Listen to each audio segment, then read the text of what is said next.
Olá, aqui é a Luciana, mediadora à distância da disciplina Latim Genérico. Então, hoje eu vou iniciar com vocês a segunda aula do curso.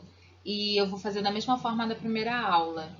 Eu vou colocar pequenos trechos da apostila e vou comentar com vocês, né?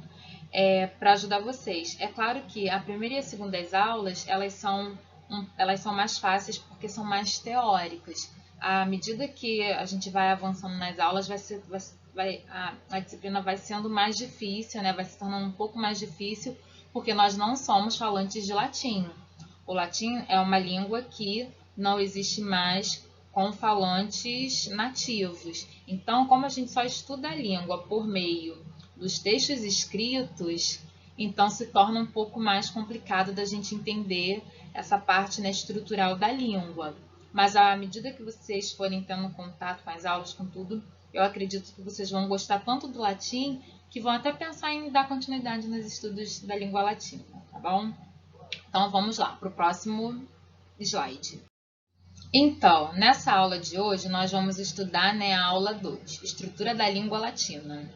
E essa aula vai ser dividida em duas partes, parte 1 e parte 2. Para quê? Para que o vídeo não fique tão grande quanto foi o da primeira aula. Que por inexperiência minha, eu estou aprendendo ainda a mexer nesses negócios de aula online, de fazer vídeo. E o meu objetivo é ajudar vocês a compreenderem melhor o latim, porque vocês não estão tendo aula presencial por causa da pandemia. E fazer videotutoria, eu não sei se eu iria conseguir me expressar bem. Então, de início, a gente tenta assim. Se ficar ruim, e depois eu até marco uma videotutoria com vocês. Então, nessa aula, né, vocês vão ver três objetivos que estão na aula 2. Definir o conceito de declinação, associar os casos latinos às funções sintáticas do português e do latim também, porque são bem parecidas, como vocês vão ver. Identificar o radical e a declinação dos substantivos. Então, isso vai ser dividido em dois momentos dessa aula, parte 1 e parte 2. Vamos iniciar agora a parte 1. Bom, vamos iniciar então aqui pela introdução. Nessa introdução, eu destaquei essas duas passagens, né? Mas antes da gente falar delas, vamos relembrar o que nós estudamos na primeira aula. Na primeira aula foi falado sobre o mito de criação com Enéas e seus descendentes, né? Seus descendentes, né? Rômulo e Remo. Enéas saiu de Troia com o filho e o pai nas costas, como vocês devem conhecer a história, né? Que está na Eneida, ou até mesmo que pode ser que é mostrado em alguns filmes. E eles vão, né, em busca de uma nova Troia, a construção de uma nova cidade, já que Troia foi destruída pelos gregos. E essa construção de uma nova Troia é o berço de Roma, miticamente falando. E depois disso, né, como vocês leram na apostila, séculos depois, nascem os gêmeos Rômulo e Remo, filhos de descendentes de Enéas, filhos dessa moça com o deus Marte. E assim vai. E tem o outro viés, né, de formação da cidade de Roma, pelo viés, pensar assim, um outro viés, né, dizendo que Roma surgiu a partir de uma colonização, não sei se a palavra correta é colonização, a partir dos etruscos, né, a partir da vinda dos etruscos para a região do Lácio, né, para aquela região ali onde está Roma e outras cidades. E depois o que vocês viram? Vocês viram a pronúncia latina, que eu li com vocês alguns trechos da apostila. Me enrolei um pouquinho? Sim, mas tranquilo. Vocês viram a pronúncia latina, vocês viram as fases da política latina, o período da realeza ou monarquia, vocês viram o período da república e o período imperial. Aí eu coloquei um slidezinho escrito a importância de Roma para nossa cultura, né? Que seria o legado de Roma, nas artes, na arquitetura, nas letras, na política, na moral, no nosso pensamento humano, social como um todo. E botei também, vocês viram também, a questão das fases do latim, que é mostrado, né, que é exposto pela professora Zélia Cardoso. E por fim, vocês viram também a existência do latim vulgar. Dentre todos os outros tipos das fases do latim, latim clássico, latim arcaico, latim pós-clássico, pré-latim, proto-latim, essas nomenclaturas todas, vocês viram também, né, coloquei para vocês o latim arcaico. O que seria o latim, o latim vulgar? O latim vulgar, né, o termo vulgaris, é a língua latina falada pelo povo. E é dessa modalidade de língua que vai surgir as línguas neolatinas, né, porque a língua vai se construir a partir da língua falada e vai ter as suas mudanças na escrita no momento em que a escrita dessas novas línguas surgirem, né? E hoje a gente vai iniciar então, né, a morfossintaxe latina, tá bom? Aí aqui devemos ter uma grande diferença entre as línguas neolatinas e a língua latina. Devemos ter clara uma grande diferença entre as línguas neolatinas e a língua latina. A língua latina, é uma língua não mais falada que chegou até nós por meio apenas dos textos escritos. Ao passo que as línguas neolatinas, são línguas faladas modernamente. Essa grande diferença já nos indica a premissa do nosso curso, a de que não aprenderemos a falar latim, e sim a traduzir sentenças e até pequenos textos, isto é, a verter tais textos escritos em latim para a língua portuguesa e assim extrair-lhes os sentidos. Então aqui, agora que a gente vai estudar a morfossintaxe, né, um pouco da estrutura na língua latina, a gente estuda essa estrutura com qual objetivo? De traduzir, de compreender alguns trechos de textos, a compreender um pouco da estrutura e conhecer um pouco do que foi escrito em latim. Isso a gente vai ver devagarzinho, tá? Não vai ser uma coisa assim que vocês já vão ter contato direto com, assim, tipo, eu tenho que traduzir 2 linhas, 1 linha. Não. Vocês vão ter contato aos poucos e com pequenas frases à medida que a gente for dando prosseguimento no conteúdo, tudo bem? É isso. Então, ainda na introdução, a gente tem, né, um tópico que eu quero destacar com vocês que se chama diferenças estruturais entre o português e o latim. E a gente lê na apostila dizendo que o latim se classifica como uma língua sintética. Mas o que seria uma língua sintética?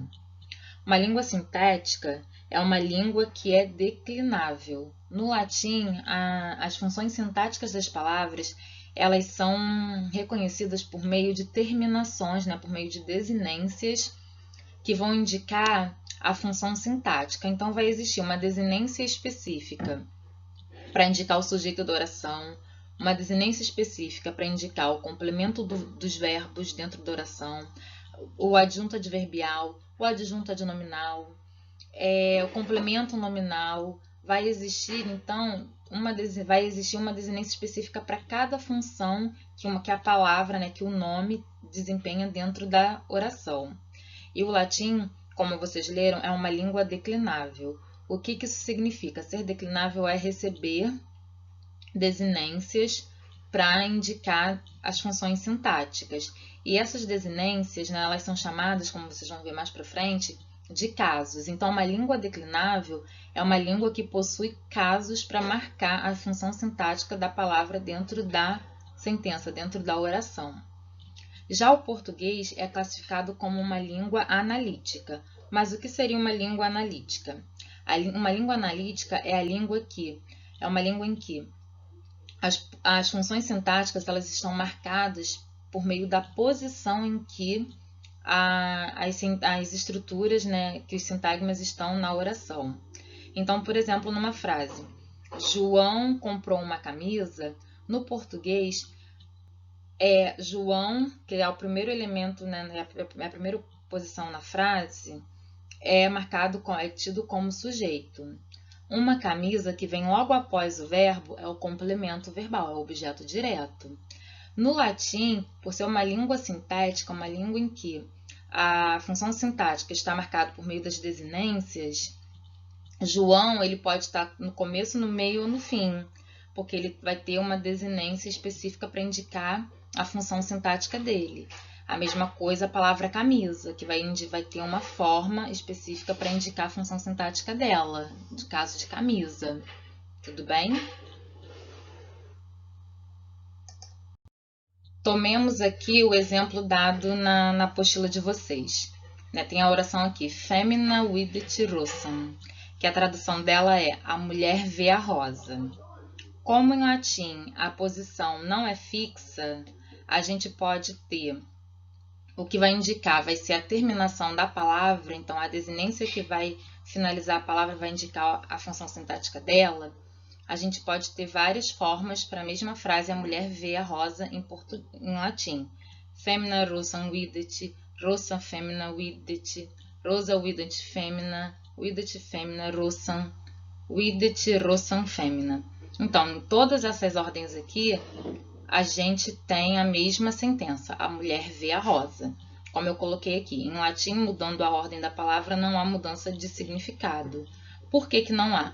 Porque, como eu falei, Fêmina vai indicar o sujeito. Rosam, com esse Mzinho no final, vai indicar o complemento do verbo. E o idet, que é a palavra que sobra, a gente vê que é o verbo. Tudo bem? Já em português, se eu mudar a ordem das palavras, né, se eu mudar a posição, pode haver mudança de significado, como existe aqui em 3 e 5. A rosa vê a mulher, vê a rosa a mulher. Então, nessas duas sentenças aqui que eu li, mudou a posição do sintagma, mudou o significado. Tudo bem? Deu para mais ou menos compreender, gente? É isso. Para nós finalizarmos, né, essa ideia vista no slide anterior. Lembrando que o latim é uma língua sintética, as funções sintáticas vão ser marcadas por meio das desinências. O português é uma língua analítica, vai depender da posição do sintagma na frase que vai indicar a sua função sintática. Tudo bem? Aí aqui, eu vou ler com vocês para a gente passar para um próximo tema. Em português, a ordem dos termos é um fator importante na construção das sentenças e na construção dos sentidos. Lembra quando eu li, né, mudando a frase, a rosa vê a mulher, muda totalmente o sentido da frase, a mulher vê a rosa. Isso ocorre porque, na transformação do latim vulgar, as desinências foram perdendo suas funções, uma vez que, com o passar do tempo, as terminações dos casos foram ficando muito parecidas, seja por analogia, seja pela própria estrutura da língua. Então, o que isso quer dizer?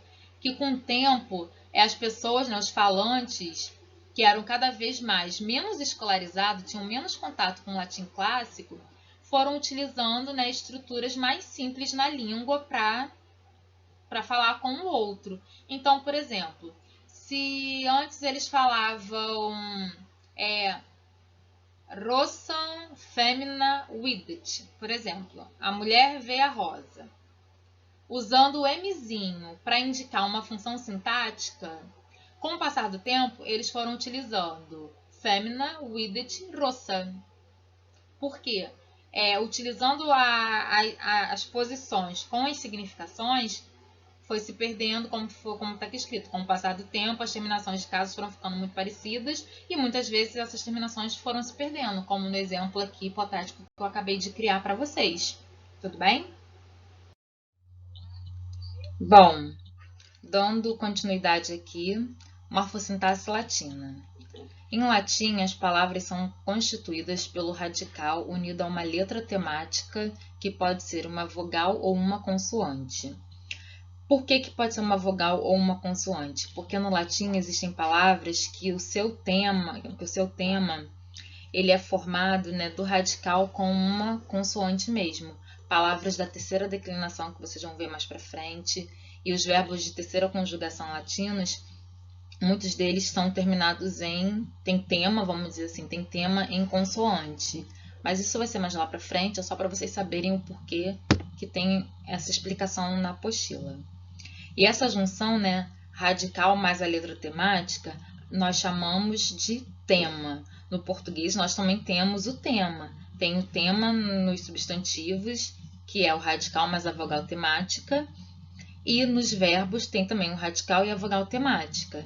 E nos verbos e nos nomes, no latim, o uso do tema serve para quê? Para ligar, né, para colocar as desinências casuais, no caso, nos substantivos, nos nomes, para indicar gênero, número e caso, e nos verbos, número, pessoa e tempo e modo. Tudo bem? Aí, assim, eu vou colocar aqui, como vocês já estão vendo, só um exemplo para os nomes. Os verbos a gente vai deixar para aula específica para verbo, porque senão vai ser muito conteúdo e muita coisa que pode confundir a cabeça de vocês. Então, nos nomes, como se dá a formação do tema? Por meio do radical mais da vogal temática. Aqui eu só coloquei palavras, né, de primeira declinação, como vocês vão ver ainda nessa aula. Então, aqui, femin mais a vai formar o tema fêmina. Lembrando que femin é o radical, o a letra temática ou a vogal temática. Em rossam, ros, mais a forma o tema rossa. Mais o mzinho, que é uma desinência que vai indicar uma função sintática, vai formar o nome rossam. Tudo bem? E a gente não pode esquecer que, não se preocupe, a estrutura verbal veremos em momento oportuno, como eu já tinha falado momentos atrás. No momento específico, nós iremos ver como se forma o tema verbal e quais são as desinências número pessoais e modo temporais. Tudo bem? Vamos com calma.